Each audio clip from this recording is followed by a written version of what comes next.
Фильм 1991 жылы бай пен жүгері сиропы зауытының жанындағы кеште жиналған жастар тобынан басталады. Бір қыз бай пен музыкалық қорабын айналдырып жатыр, және әуен ойнағанда ішінен клоун фигурасы кенет шығады. Қыз жігітіне қарап, оны біраз көңіл көтеруге шақырады. Ол жақын маңдағы жүгері алқабына кіреді, ал оның қуанған жігіті де соңынан ереді. Бірақ көп ұзамай ол қызды көзден ғайып болады. Содан кейін топырақтағы үлкен аяқ ізін байқап алаңдайды. Бірнеше сәттен кейін жігіт ақыры қызын табады. Бірақ ол кенет қан түкіріп, оған қаш деп айтып құлап өледі. Дүрбелеңге түскен жігіт сол жерден қашуға тырысады. Өкінішке қарай ол алысқа бара алмайды. Сцена қазіргі күнге ауысады. Онда жасөспірім қыз Куин мен оның әкесі Глен көлікпен келе жатыр. Олар Кеттл Спрингс атты шағын қалаға жаңа үйлеріне жетеді. Онда олар жаңа өмір бастауды жоспарлайды. Олардың үйі бай пен жүгері сиропы зауытының жанында екенін білеміз. Келесі күні Куин мектептегі алғашқы күніне дайындалады, бірақ есік алдында ыңғайсыз жігіттің тұрғанын көріп таңғалады. Ол өзін көршілері Рус деп таныстырып, мектепке бірге баруды ұсынады. Куин көп ойланбастан келіседі. Кейін қаланың қаншалықты тыныш және оғаш екенін байқап таңғалады. Мектепте сыныпқа жеткенде, мұғалім мистер Верн оған кешіккенін айтып, орынға отыруды сұрайды. Сабақ кезінде оқушылар мұғалімнің суретін бодибилдердің денесіне фотошоп арқылы қойып, оны мазақ етеді. Бұл мистер Вернді ашуландырып, барлығына тест тапсырмасын береді, ал Куинге кешігу үшін жаза береді. Коул есімді оқушы бұл әділ емес деп есептейді, сондықтан мұғалім оған да жаза береді. Сабақтан кейін Куин Коулдың тобымен бірге уақыт өткізеді. Олардың құрамында Джанет, Ронни, Такер және Мэтт бар. Куин не істегенін түсінбейді. Олар мистер Верннің оларды жек көретін ащы қарт екенін, сондықтан олар да оны одан бетер жек көретінін түсіндіреді. Әңгіме барысында Куин Коулдың әкесінің қала мэрі екенін және олардың отбасы бай пен компанияларына иелік ететінін біледі. Осыған байланысты қалада Френда атты клоунға арналған үлкен шеру мен құрылтайшылар күні фестивалі тойланады. Ол бай пен компаниясының символы. Топ Френдоны сериялық өлтіруші кейіпкерге айналдырып, пародиялық видеолар түсіріп, YouTube-ға жүктейтінін айтады. Олардың арнасы 65.000 жазылушыға жеткен. Кейін Куин әкесімен асханаға барады. Онда қарттаяшы Гленге мейірімді, бірақ жасөспірімге дөрекі қарайды. Олар жергілікті шериф Данмен кездеседі. Ол қаладағы ескі сироп зауыты жақында өртеніп кеткенін айтады. Сол сәтте Коулдың тобы сыртта пайда болады. Сондықтан шериф Куинді олардан аулақ болуға шақырады. Кешке жасөспірімдер тобы қызықты кеш өткізіп көңіл көтереді. Куин осы сәтті пайдаланып, жақында өртенген зауыт туралы сұрайды. Коул олардың зауытқа жасырын кіріп, сол жерде видео түсіргенін айтады. Алайда олар отты бастамағанын, кейін оның себебі электр сымдарының ақауы екені анықталғанын айтады. Бірақ бұл сәйкестік тым үлкен, және ешкім олардың кінәсіз екеніне сенбейді. Жақын маңда Мэтт дәретке шыққанда, кенет біреу оған шабуыл жасайды, және оның айғайлары достарына естіледі. Мэтт шектері шашылған күйде қайта оралады, ал Френда костюмін киген біреу пайда болады. Куин айқайлап қашуға тырысады, бірақ бәрі күліп жібереді, өйткені бұл жай ғана әзіл болған. Клоун шын мәнінде Такер, ал Джанет бәрін видеоға түсіріп алған. Кейін Куин мен Коул бірге уақыт өткізеді, және ол оның отбасы туралы сұрайды. Куин анасы өткен жазда есірткінің артық дозасынан қайтыс болғанын, содан бері хирург әкесінің жедел жәрдем бөлмесіне қайта орала алмағанын айтады.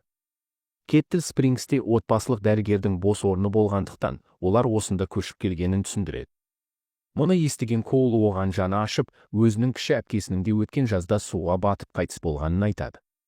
Сол түні Куин үйде топтың түсірген пародиялық видеосын көреді, бірақ жалған клоунның артында, нағыз клоунның қирандылар арасында жасырынғанын байқағанда жүрегі зәресі ұшады. Қорқып, ол дереу скриншот жасап, топтың чатына жібереді.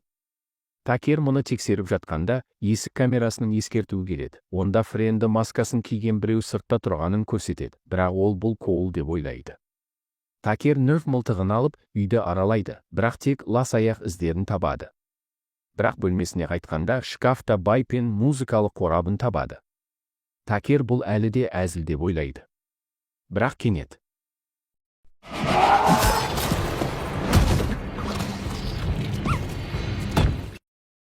Сцена құрылтайшылар күні фестиваліне ауысады. Онда бүкіл қала халқы жиналған.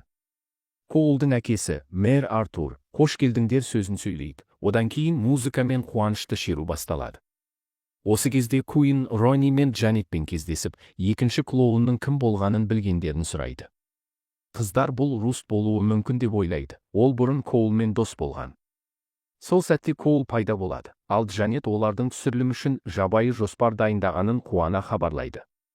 Бір сәтте Френді маскасын киген жігіт тек іш киіммен бір доңғалақты велосипедпен келіп, отты трюктер жасайды. Бірақ жағдай бақылаудан шығып, отты реквизиттің бірі қолынан түсіп, үлкен Френді шеруіне соғылады. Шеру дереу өртеніп, халықты дүрбелеңге түсіреді. Бұл хаосты көрген Коул, Джанет, Куин және Ронни дүрбелеңге түсіп, тез кетуге тырысады. Бірақ шериф Дан оларды тоқтатып, осының бәрін тудырды деп айыптайды және тұтқындайды. Жас өспірімдер өздерінің кінәсіз екенін айтады, бірақ шериф оларды түрмеге тастайды. Камерада қарт адам оларға Френдімен ойнамау керек, әйтпесе өлетіндерін жұмбақтап ескертеді. Келесі күні жас өспірімдер түрмеден босатылып, үйлеріне қайтады. Сцена Мэтке ауысады, ол үйде жаттығу жасап жатыр. Кенет ол жанында бай пен музыкалық қорабын байқайды, бірақ достары оны мазақ етіп жатыр деп ойлап, оны қоқысқа лақтырады.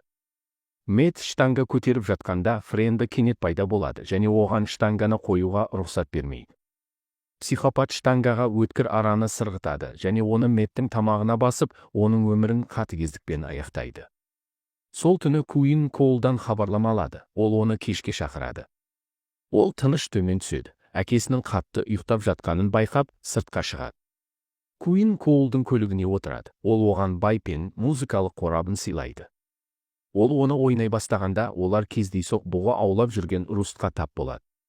Коул онымен қысқа және ыңғайсыз әңгімелеседі, содан кейін олар кетеді.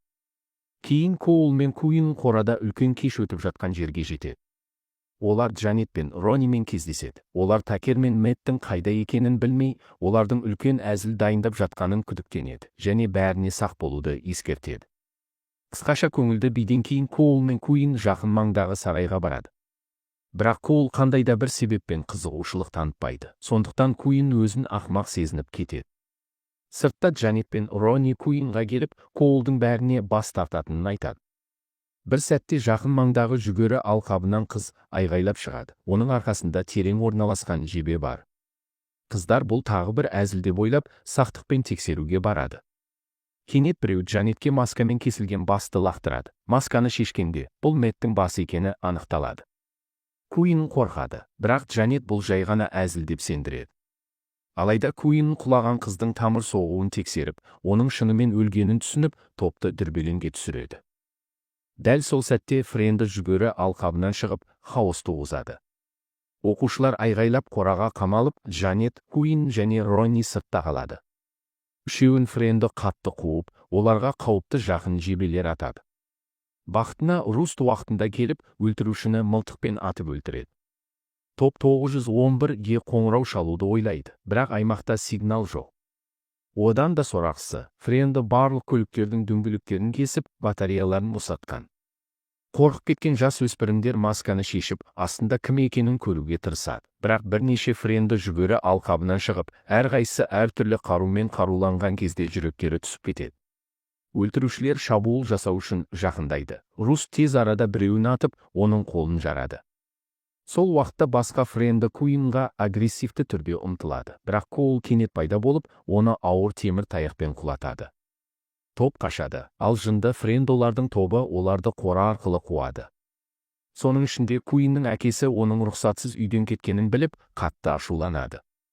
Басқа жерде Коулдың тобы кішкентай сарайға қамалып, сырттағы Френдолар есікті соғып, жындыларша күледі.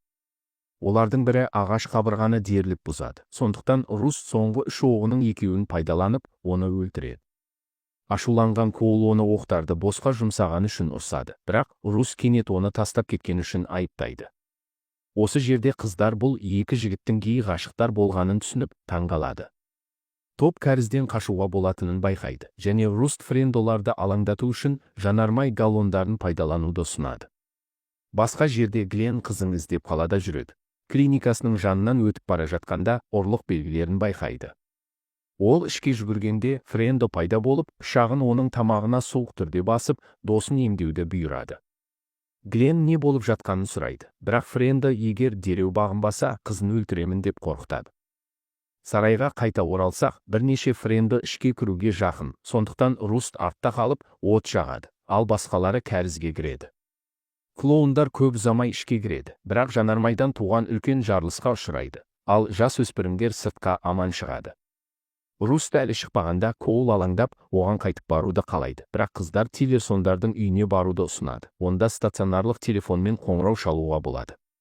Олар жүгері алқабы арқылы басты жолға жетеді. Көп ұзамай көліктің келе жатқанын байқайды. Бұл шерифтан екен. Шериф қанды жас өспірімдерді мылтықпен көріп, қатты ашуланып, Коулды дереу тұтқындайды. Топ клоундардың шабуыл жасағанын түсіндіруге тырысады, бірақ шериф оларға сенбейді. Ол Коулмен бірге кетіп, қыздардың жалынған өтініштерін елемей, оларды қауіпті жерде жалғыз қалдырады. Амалы таусылған қыздар телефондарға жету үшін жүгері алқабы арқылы қайта жүреді. Бірақ қорқынышты түрде олар тағы бір Френдоға тап болады. Ол оларды шынжырлы арамен қуады. Қыздар жанұшыра жүгіреді, бірақ бір сәтте Ронни ұсталып, клоун шынжырлы араны оның денесінен өткізеді. Бұл Куин мен Джанетті қорқытады, бірақ олар осы мүмкіндікті пайдаланып қашады. Көп ұзамай екеуі телефондардың үйіне жетеді. Онда қонақ бөлмесінде өлі клоунды көреді. Қыздар телефон табады, бірақ айналмалы телефонды пайдалана алмайды. Көп ұзамай олардың жүректері түсіп кетеді, өйткені олардың суреттерімен және аймақтағы жас өспірімдердің қатыгез өлтірілуі туралы ескі газет қиындылармен толтырылған хабарландыру тақтасын көреді. Олар үстелде бай пен музыкалық қорабын табады, және бұл тұзақ екенін түсінеді. Қорқып кеткен қыздар төменге жүгіреді. Дәл сол сәтте Френдо Куинға шабуыл жасайды. Куин батылдықпен Джанеттің денесінен шанышқыны суырып алып, Френдоға салады. Клоун да Джанетте Куинді жек көретінін айтып өледі. Куин өз әрекеттерінен күйзеліп, көлік кілтін алып, үйден қашады. Басқа жерде Глен жараланған адамның денесіндегі жүрек детекторларын ажыратып, дүрбелеңдегендей кейіп танытады. Ол басқа Френдоға дефибрилляторды ұстауды бұйырады. Соңғысы пышағын тастайды. Глен дереу оны алып, Френдоның мойнына қатыгездікпен салады. Адам өлген соң, Глен оның рациясын алып, біреудің қызды бай пен зауытына әкелуді бұйырғанын естиді. Соның ішінде Куин көлікке мініп кетуге тырысады, бірақ бұл механикалық беріліс қорабы болғандықтан жүре алмайды. Одан да сорақысы, Френдолар тобы кенет пайда болып, оны ұрлап, қашу мүмкіндігін кеседі. Біраз уақыттан кейін Куин есін жинағанда, өзін тасталған жүгері сиропы зауытында көптеген Френдолармен қоршалғанын көреді. Ол олардың кім екенін сұрайды. Олар маскаларын біртіндеп шеше бастайды, және таңғаларлықтай, бұл қала тұрғындары, соның ішінде шериф Дан, асхана иесі, даяшы және оның мұғалімі мистер Верн екен. Одан да таңғаларлығы, олардың жетекшісі мэр Артур болып шығады. Артур Куинға мұның 20-шы ғасырдың басынан бері, қаладағы ұзақ уақыттан бері жалғасып келе жатқан дәстүр екенін түсіндіреді. Қала тұрғындары Френдо болып киініп, қауымдастықтың беделін түсіретін жас өспірімдерді, мысалы, қорада кешке барып, шетіндерді нысанаға алады. Осын айтып, Артур пердені тартып, мойнынан ілулі тұрған Коулды көрсетеді. Қорқып кеткен Куин Артурдың өз ұлынан мұны қалай істегенін сұрайды, бірақ мэр суық түрде ұлынан бас тартқанын, әпкесінің оның қарауында суға батып өлгеніне Коулды кінәлайтынын айтады. Шериф Дан Куинді ату үшін мылтығын көтереді, бірақ Глен көлігімен келіп, кенет тоқтайды. Хаос кезінде бір Френдоның басы кірпішпен езіледі, ал даяшы құбырға түйреледі. Глен Коулға көмектесуге жүгіреді, бірақ шериф оны атып жерге құлатады. Дүрбелеңге түскен Куин бір бөлмеге қамалып, онда бірнеше Френдо костюмдерін табады. Шериф Дан ішке кіріп, оны манекендер арасынан табуға тырысады. Ол соқыр түрде біреуіне оқ атады. Дәл сол сәтте Куин мал өсіру құралын алып, оны шерифтің тамағына салып, оның өмірін аяқтайды. Соның ішінде Коул Гленнің көлігіне сүйеніп, әрең тұр. Ол әкесінен зауыттың өртенуін сақтандыру ақшасын алу үшін ұйымдастырғанын сұрайды, өйткені бизнес сәтсіз болған. Артур мұны мақтанышпен мойындайды. Содан кейін Гленнің көлігімен жылдам кетеді. Коулды мойнынан ілулі қалдырады. Мұны көрген жараланған Глен оған көмектесуге жүгіреді, бірақ ұзақ шыдай алмайды. Бақытына Руст кенет келіп, мылтығымен арқанды кесіп Коулды босатады. Екі жігіт ақыры татуласады және сүйіседі. Осы сәтте Куин да жетеді және төрт аман қалғандар Гленнің көлігіне тез отырады. Бұл тағы да механикалық беріліс қорабы болғандықтан Гленн қызына қалай жүргізуді үйретеді. Олар жолда соңғы френді мистер Верннің шынжырлы арамен тұрғанын кездестіреді. Бірақ олар қашудан шаршағанын шешеді. Сцена бір жылдан кейінге ауысады. Онда Куин колледжге кетуге дайындалады, ал Гленн Кеттл Спрингстің мэрі болу үшін қызу науқан жүргізеді. Рус пен Коул оны шығарып салуға келіп, жаңа жерде қорғану үшін таяқ береді. Куин көлігімен кетіп бара жатқанда, Байпен музыкалық қорабын кездестіреді. Бұл кошмардың аяқталмағанын білдіреді, бірақ ол оны терезеден лақтырып жібереді, және фильм осы жерде аяқталады.